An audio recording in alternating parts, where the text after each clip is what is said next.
Pregnancy టైంలో ఇది తినాలి అది తినాలి అని క్రేవింగ్స్ ఉండడం నార్మల్ కదా.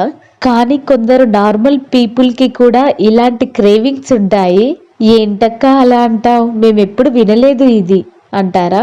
మనం చిన్నగున్నప్పుడు తిననివి మన పిల్లలు ఏవైనా ఇప్పుడు తిన్నారనుకోండి, అవి చూడగానే మనకి తినాలనిపిస్తుంది.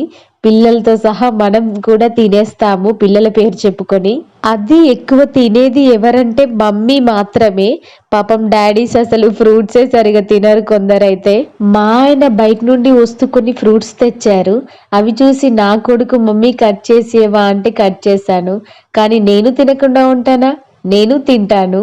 ఈ ఫ్రూట్స్ అనే కాదు, వాళ్ళ డాడీ పిల్లల కోసం ఏది తెచ్చినా పిల్లలకిస్తూ నేను కూడా టేస్ట్ చేస్తాను వాటిని. మరి మీరు కూడా మీ పిల్లలకి ఏదైనా తినిపించేటప్పుడు టేస్ట్ చేస్తారా?